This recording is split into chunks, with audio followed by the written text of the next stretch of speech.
How are we funding our early retirement? What is our net worth? How much money are we planning on spending each month and each year? And how long is that going to last us? These are questions that I have gotten about my last video on how my husband and I retired early. If you haven't seen it already, I'll link it at the end. You can check it out after this. I have to be honest though. I have been really hesitant about making this video and sharing this personal information about our retirement. I am not a numbers person. I don't normally talk about the amount of money I have or how much money I spend each month or anything like that. It's kind of more my husband's thing. He's the numbers guy. I like to focus more on topics of minimalism and simple living, retiring early, and just saving money. But I have had many requests on this data, and I know that a lot of people aren't just simply curious, but they actually want to know and see real examples of what people live on, what their numbers are, and figure out if that's something that could help them in their situation. Yes, I know I am on YouTube and I do share some personal information, so why not bear it all? Maybe not all of it.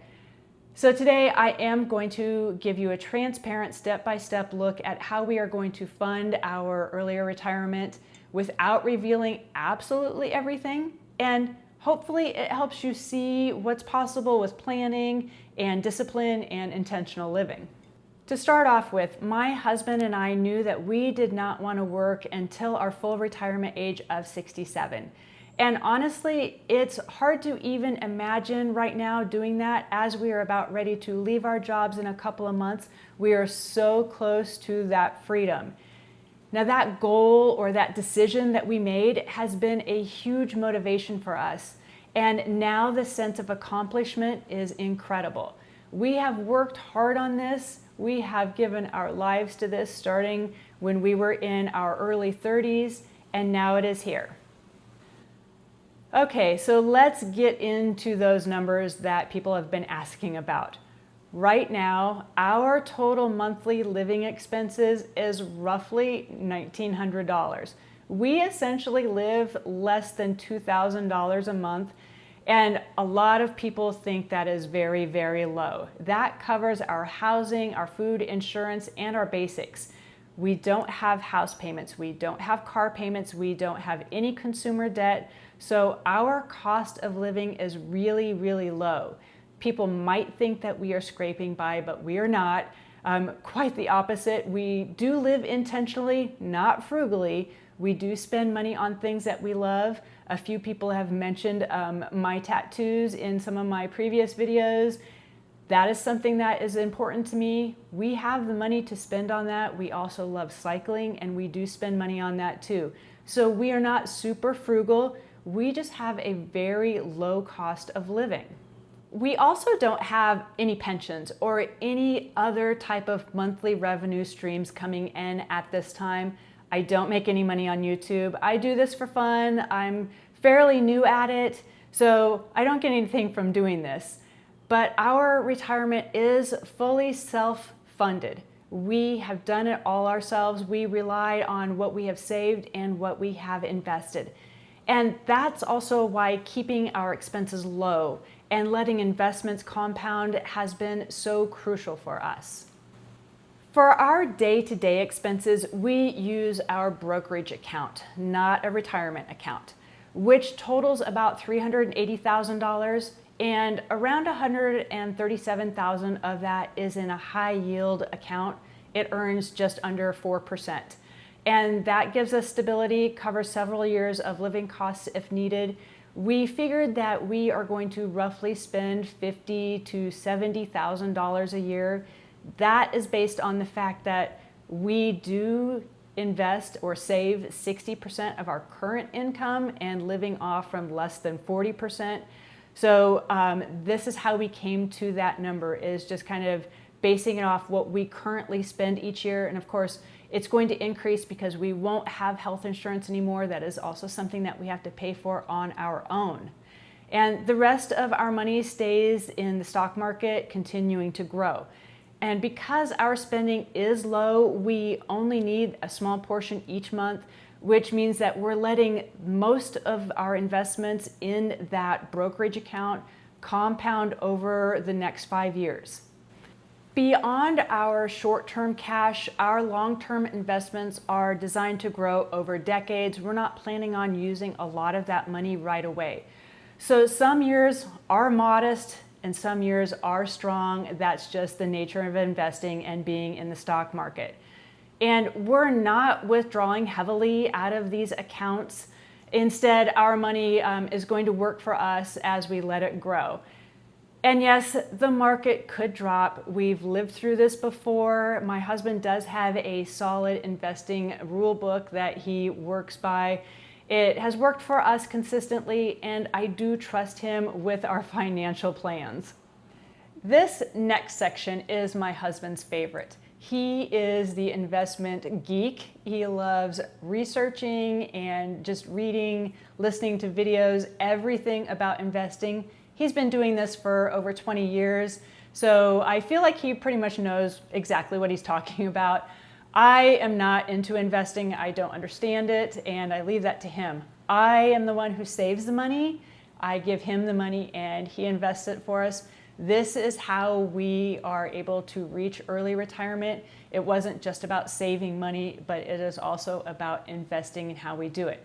So here we go. I'm going to try my best at reading his numbers and explaining this. So for the long-term projection example, we're going to use a number of 1.5 million invested in Berkshire, one of his favorite investments. And we're at age 53 and 55. We don't have a pension or any other kind of monthly income coming in, and everything has to grow and come from our investments. So when we run the numbers at an 11% average return over 30 years, that 1.5 million has the potential to grow to 34 million. Now, if we are withdrawing each year after our retirement, because this is just retirement funds, we're not going to be using this until we can, because we don't have access to it.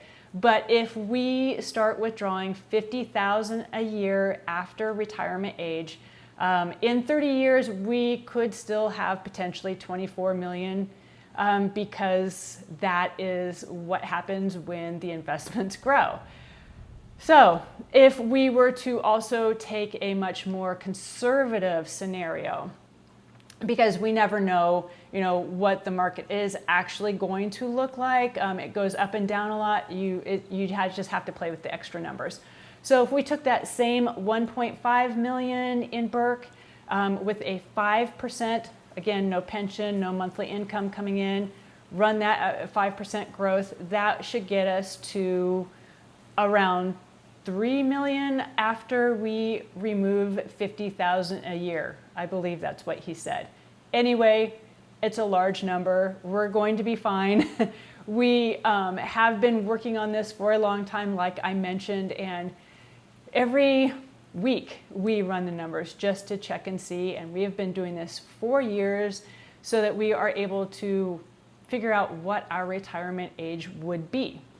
Even at a modest growth, our low spending plus disciplined investing creates a huge safety margin for us.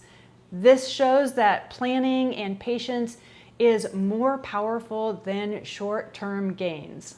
Learning to live on less has helped our family in countless ways. Our 2 children are learning to save money and invest and build a future that is even better than what we have had at their age. And sharing these lessons with them is life-changing. We are hoping that they have more freedoms in their life than we ever did. And I can't say enough. Start early, discipline yourself, invest what you can, and delay gratification. Because remember that the young you is responsible for taking care of the old you. The lifestyle choices that we have made over the last few decades gives us a peace of mind. Even if we have decided to increase our spending from $50,000 to $75,000 a year, we would still not run the risk of running out of money. Retirement isn't about scraping by. We don't need to live on very, very little. We have done that before, and now we are at a point where we can enjoy our money, make the choices that we want to make, and it has paid off, because it's about living intentionally and letting what we've built continue to work for us. And we want to make sure that we are enjoying the freedom that comes with it. So that is how we have funded our early retirement.